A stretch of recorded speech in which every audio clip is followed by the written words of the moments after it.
Osiris.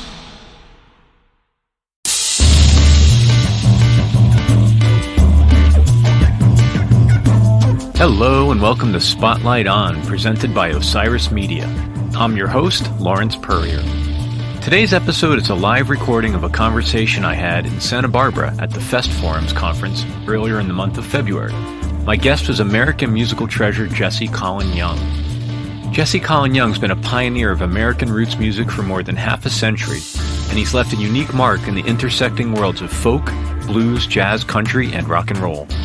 As the frontman for the Youngbloods, he immortalized the ideals of the Woodstock generation with Get Together, an international hit that called for peace and brotherhood during the turbulent 1960s. During the decades that followed, Young expanded both his audience and his artistic range, releasing a string of solo albums that mixed socially conscious lyrics with top-tier guitar skills and gorgeous vocals.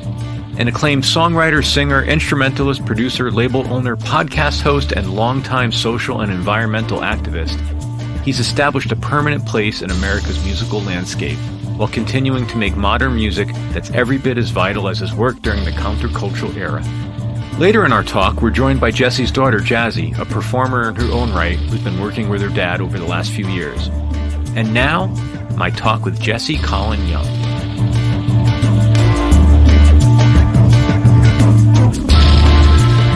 So we have a lot to explore in the next little while. We'll get to as much of it as we can. But for now, once again, join me in welcoming Jesse Colin Young. Welcome. Good morning. So we don't have a ton of time together, given we've got a few decades to cover. So I'll pick some highlights, if I may. Good, please. All right. But first, I have to start at the beginning. Tell me about the world you grow up in, specifically the world of Queens when you grew up. Yeah, I was born there in Manhattan Hospital, actually, and then we lived in Queens. So we lived in an apartment. It was kind of neat because it surrounded a block, and then in the middle of the block was lawn. It's hard to come by in Queens, actually. My father was a classical pianist, but an accountant, and he would come home from work and play the piano, and just to brush the day away. My mother had a beautiful voice, and she would always sing. If he played, of course, if he's playing something classical, she can't join in. Although she might come and say, Fred, that's a B flat, that's not a B natural. She had perfect pitch and a beautiful voice. And I had an older sister, 4 years older, who also had a lovely voice. So they were singing, and I think before I learned to talk, I was probably singing with them, and just because I know when my son Tristan was born, he would kind of, before he was speaking English, he would just, I would sing and he would yodel. Oh, I have a dog that does that now. Is there something about the familial bond that adds to harmonies? You know, the Everly Brothers, people like that. Is there something to that? Singing was our main recreation. My dad had a car. Being a thrifty accountant, there was no radio in it, so we were the radio, and the same thing in the house. There was no television until I was 10. Singing bonded us together. Yeah. It was our fun. It was our joy. So it was always there. Music was always part of your life, always part of your family's life. And did you ever have a notion that you might do something else with your life? You know, when did music become your aspiration, as opposed to thinking like maybe accountant or whatever else? Well, I remember being in a play at camp. They had me singing a cowboy song, The Old Chisholm Trail. It might have been no. And one of the counselors came up to my mother and said, this might be his vocation. He's good at this. My mother probably shivered and thought about me starving somewhere. And she's actually the one that gave me permission to do this. Ellen Freed came on the radio when I was 10 years old with something he called Moondog, which was doo-wop and rhythm and blues. And I had a radio in the headboard of my bed, and I found that I could leave that radio on if I turned it down all night. My parents would never hear it. Yeah. I spent years just listening to music 24 hours a day, pretty much. Yeah, I understand that you tried your hand a little bit at college, but you ultimately wound up in Greenwich Village, in and around the scene there, playing on your own, ultimately forming bands. What were those early gigs like, and did you primarily play in the city? Like, were there gigs outside of the city in those years before sort of the rock ballrooms and all that took off? What was it? What were those early shows about? You really couldn't play those kind of shows without a record. So you played the basket houses, hoping somebody would pay attention and earn a little money. I quit my straight job for a while because my apartment building went on rent strike, and that was marvelous. So for 9 months, I had to pay no rent. So if I could make $10 or $15, I could eat. I could even eat on less than that. Hot dogs. I lived on hot dogs from the street vendors. And lived to tell about it. And lived, yeah. Yeah, the basket houses were there, and I had transferred from Ohio State to New York University. You know, I grew up in New York, but I had no idea what Greenwich Village was and no idea what was happening there until I got there. And I'd been playing the guitar for 5 or 6 years and writing songs. And all of a sudden, I was looking out the window of my class, and there's these people start showing up at the fountain with instruments. And I'm thinking, what am I doing in here? I'm supposed to be out there. So I quit school, joined them. What was the first, I want to say break, but the first piece of momentum you got that said, oh, wow, this is working. I'm going to do this? I think it was after I was working at the Rockefeller Foundation, purchasing medical equipment, which I knew nothing about, for universities in Latin America. So after I had done that, I had spent a year after I read Jack Kerouac's On the Road, hitchhiking and working in a factory. And, you know, in the factory, a lot of guys, you know, I had 8 fingers. So I went in there saying, okay, I have 10, I'm going to come out with 10, and I did. But it finally occurred to me that maybe I could make a living with the guitar, because I hated the rest of them. Things that I tried, and they bored me. So there I was in the right place at the right time, but purely by luck. Yeah. And it's been that way from the beginning, yeah. Yeah. When the band first started, when the Youngbloods first came together, my understanding is that you guys spent a lot of time at the Cafe Au Go-Go. Were you the house band, or what did that mean at that time? And who was coming through? Like, what was that scene like? Let's see, the Blues Project was the other house band. We shared that. But really, both of us were there to get the free rehearsal time, because this fellow named Bill Hanley had built some incredible monitors run by this beautiful big Macintosh tube amp. We'd never heard anything like them. So to have hours on that stage, you know, the Youngbloods were a couple of folk pickers. Banana was kind of a Jimmy Reed fan. Corbett was ragtime. Our drummer was a jazz drummer. And then we couldn't find a bass player, so I decided to play bass. So we had a brand new bass player. And we're performing every other night, or 3 or 4 times a week. Yeah. I got to open for Muddy Waters. That was like being in heaven. Yeah.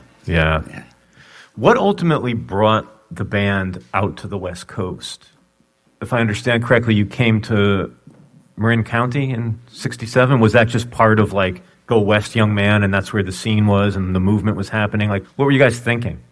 Well, we weren't thinking. We flew into San Francisco and played the Avalon Ballroom on June 15th, 1967, right at the beginning of what became the Summer of Love. And, well, I'm from New York. People don't smile at you in the street unless they want money. Or that's how it was anyway in the 60s. Yeah. So I'm looking around, everybody's smiling at me. I couldn't believe it. Hard to believe that. No, and the audience, Get Together was on the radio. It was released the first time in 1967 and was only a hit in San Francisco, maybe on the North Coast, Seattle. It was 2 years later, that right before Woodstock, that it became a national, international hit, but there we were. There were the people. They were obviously in the get-together place, and get-together was on the radio. And we played the first show, and we all kind of looked at each other and realized that we're in our hometown, our new hometown. And we went back to New York, packed our stuff, and moved to Marin. And I guess because we had all lived in cities, either in Boston, Cambridge, or New York, I mean, the lure of being able to live in the country, because we were a self-contained band, because eventually we had our own PA system, and we didn't need to live in the city, so we settled in West Marin.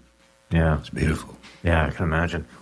As somebody who comes from, if I can say it this way, like a tradition of song, songwriter, the music you talk about is so, even folk, so song-based. What did you think of the San Francisco bands and that sound? Like, did you like that at all, or was it not up your alley? How did you react to, like, the psychedelic scene?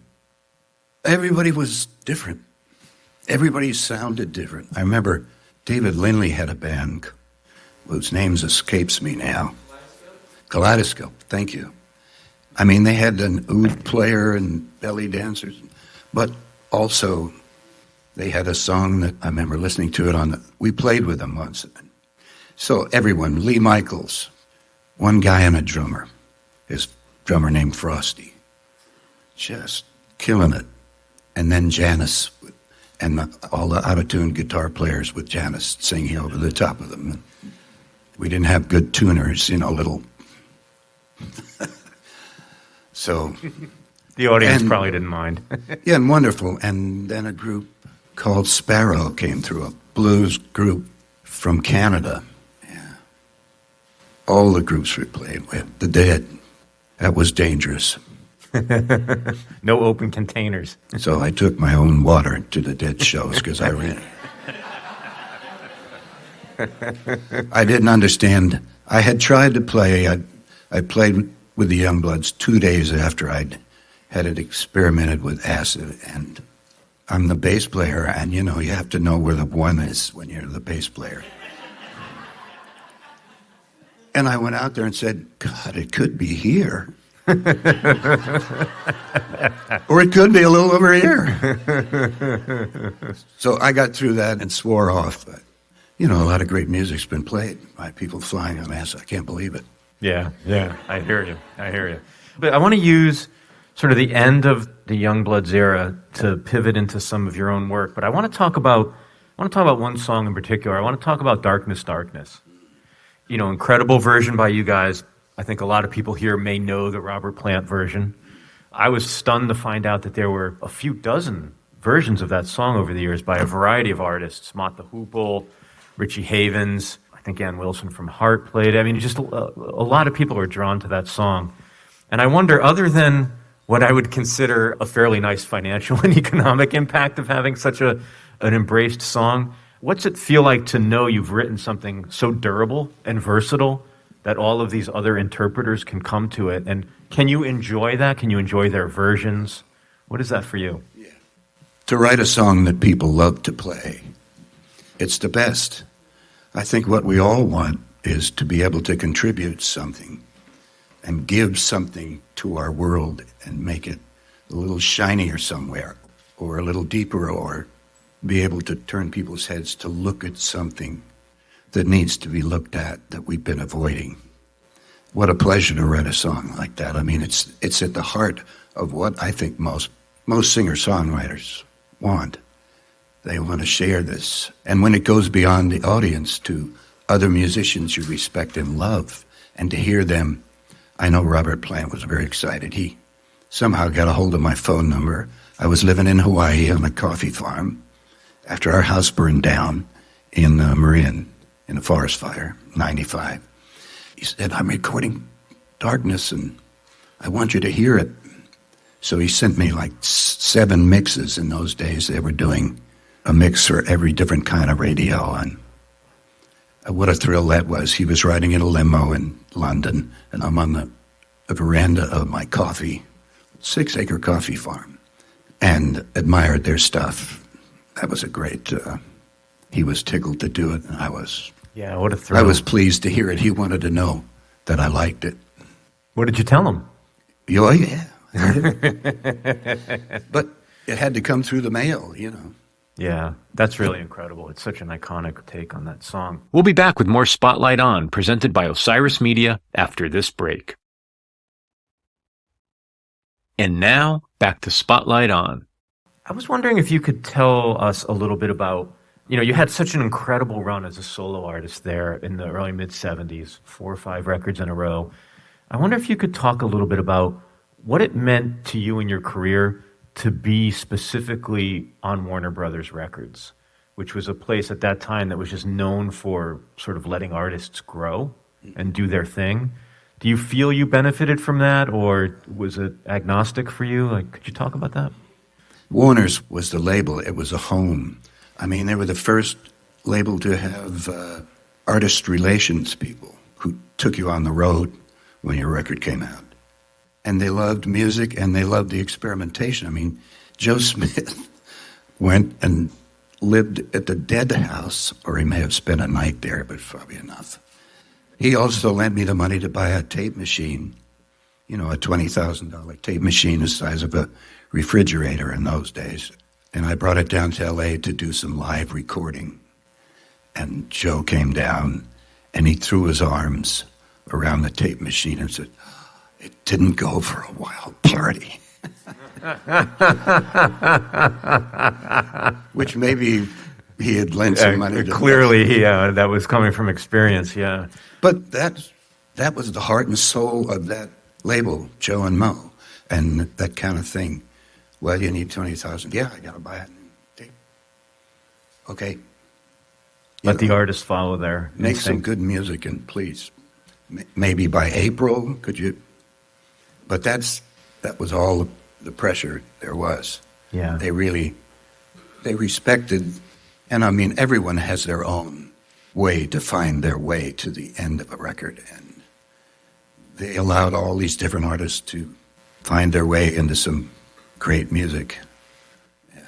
Did you like the recording studio? I know you built one, at least one. Do you like the studio environment? You like that process?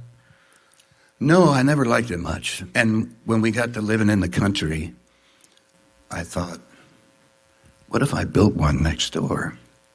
And I think it was Three Dog Night that had a hit on Sunlight. And I got a $25,000 check, which I'd never had before. And I said, I'm going to build a studio right here in this gully. It's funny, in that studio, because it was so far down in the gully and wet down there with a little well, when that whole area burned and our 4-story house, these are big pine trees, burned down to a foot of ash. That's all that was left of it. That studio was sitting there when we arrived in this forest of smoking stumps that were once 100-foot trees. And it had 4 boards scorched on the deck. That's incredible. It's still there. That's incredible. It's still there. My daughter Jazzy, who has started a couple of years ago her recording career, she actually cut some tracks up there with my godson, who I taught to be an engineer. Could we have Jazzy join us, maybe? Would that work for you? I think we're supposed to have an extra microphone up here. Let's, Brian. Good morning. How are you? Let's get you a microphone. We got one coming. Thanks. All right. So I didn't bring it up. Jesse did. So you have him to thank for this. Tell me about that. Tell me about, was music inevitable for you, or were you on a different life path? I would say it was probably inevitable, yeah. I mean, I grew up with him, playing music all the time, and my mom, who played violin and viola. So I originally learned classical piano and violin when I was a kid, and my dad gave me my first real-size Taylor guitar. That was actually my mom's originally, and it was one of the few things that survived the fire. And he taught me all the chords I know as of now on the guitar. And that's when I started writing songs with a guitar. But I use piano as well. But yeah, I think so. I mean, I went to college. I didn't drop out. But after college, I was like, it was the only thing that I had always done. Like, I've always written songs ever since I can remember. They bought me like this little songwriting book when I was in elementary school, and I still have it. I couldn't spell. I don't really know what I was saying, but I feel like the energy was there. Yeah. It was in my head. It was all very abstract and not spelled correctly, but the essence was there. Yeah. How do you two work together now? Are you recording? Are you touring? Like in this post-COVID world, what's going on for the two of you? We did our first tour, or we started it this summer actually, after we recorded our first song together. Or, yeah, I guess that was our first song. In 2021, we did a Cat Stevens Trouble cover. And we did it cross-country. So he recorded in South Carolina, and I recorded in LA, and we put it together. And then, yeah, we went on tour this summer, and we're still on tour now, actually. We have a couple dates coming up. Nice. It's been so fun. We have a couple other songs that we put together that I do harmonies. We do a couple duets, and then it's really fun. Jesse, how recording cross country? Are you technically literate? Are you the guy in the studio? No, I surrendered. I taught myself analog recording. And I just started with 2 mics pulled out off the stage. I learned it like that. And some guys from the Dead said, "Get this book.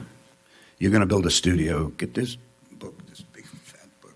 There's 60 pages on acoustics." I read the book and, it said, okay, no parallel surfaces. You don't want a lot of hard stuff.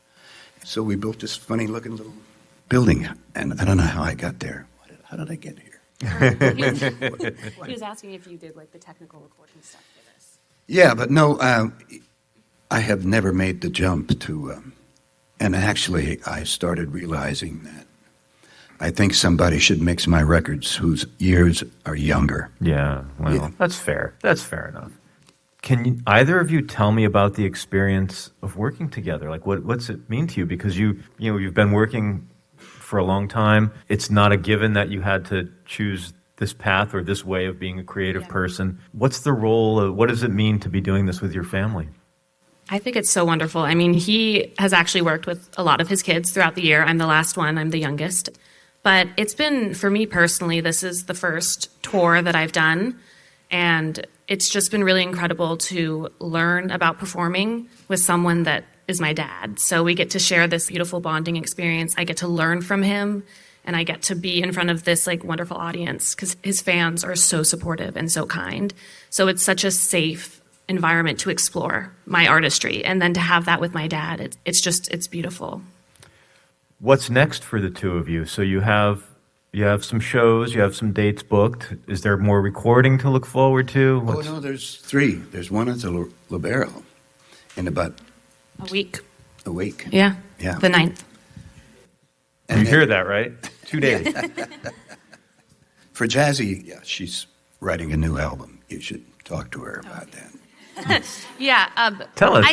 So we have these dates. I'm currently working on an album. I haven't finished writing it, but that's my goal this year. But I hope that we've learned a couple different songs together, and maybe we'll do some more in the future for sure. I think it's always fun, so we leave that open for sure. If he's up to it, I am. It is. It's been a family tradition. I played with all my children, but I was waiting for one with my mother's beautiful voice. I finally got one. Oh my God, he's going to make me cry. Don't do it on stage. When you're songwriting, Jazzy, are you thinking about, is it just for you, or do you have a band arrangement you're thinking of? Like, what's the ideal vessel for your music? So originally, writing was just my way of understanding how I felt, I would say. So I've written all of my songs myself, by myself, and then I usually come to a producer with the full song and a direction I want it to go and work really closely with them. I think ideally I would love to have a band at some point to be able to have some other perspectives, but songwriting-wise, I'm pretty prolific with it. I write a lot, but I'm always open to collaboration.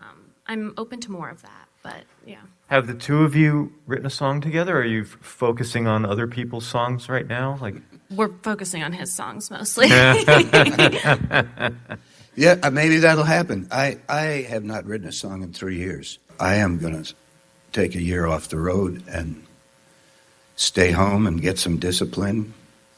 Some inspiration. Drink 2 cups of coffee and then go in. And one songwriter said, it's like fishing, but you got to put your pole in the water.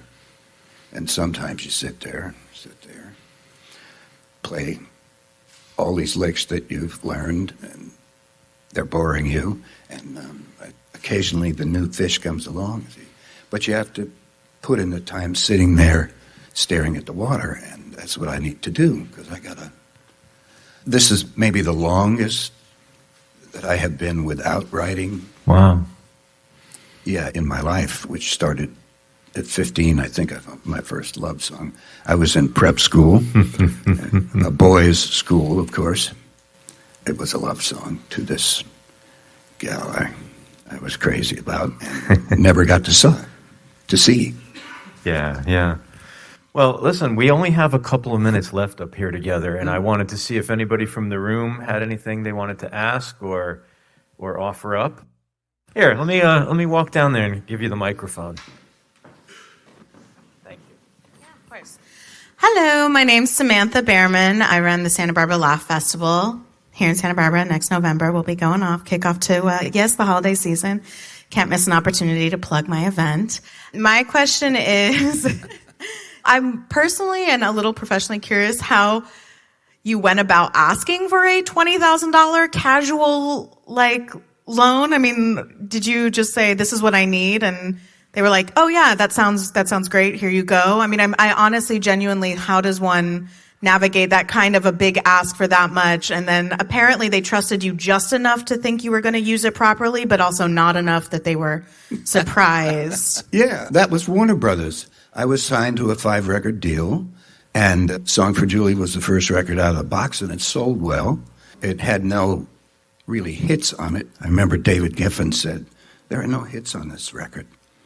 And therefore he didn't take it. But it was the time of FM radio blossoming, and 7-minute songs like Ridgetop were happening. So it sold well enough for them to realize that they could advance me $20,000 and they'd get it back.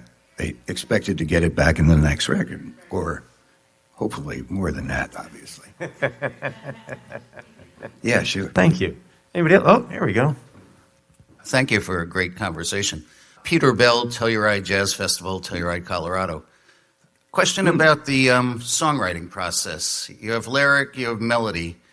Is one a starting point? Do they evolve in your mind together? Can you give us any insight into the creativity process in writing a song, in embarking on writing a song? Mostly it comes for me, well, I'm fooling around with the guitar for a while, and then I play something new.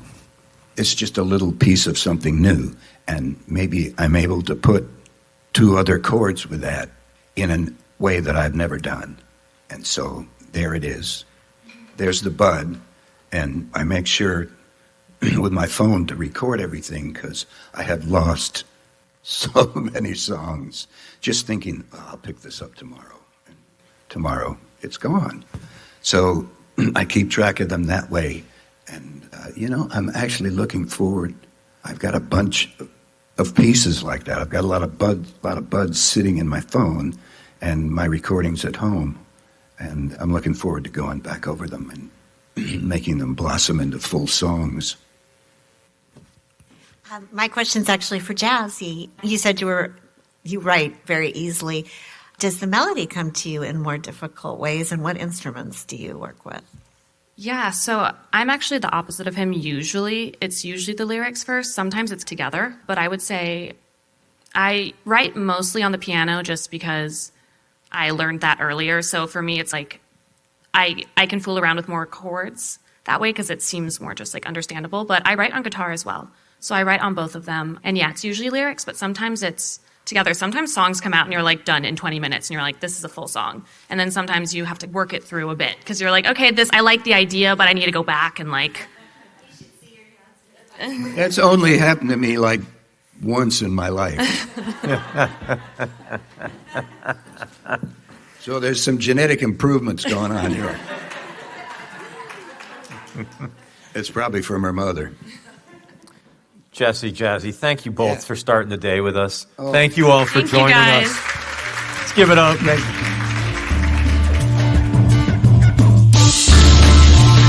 Thank you so much, Jesse Colin and Jazzy Young, and the team at FestForums. As always, thank you for listening to Spotlight On. were presented by Osiris Media. Executive producers are Lawrence Peryer, RJB, Brian Brinkman, and Matt Dwyer. Our producer is Michael Donaldson, and our theme music is by Q Burn's Abstract Message. Today's episode was recorded on location by Craig Snyder. If you like what you've heard, please share us with a friend and leave a review on your podcast platform of choice. You can visit us online at spotlightonpodcast.com or at spotlightonpod on Instagram and Twitter. Thanks for listening, be safe, and stay in touch.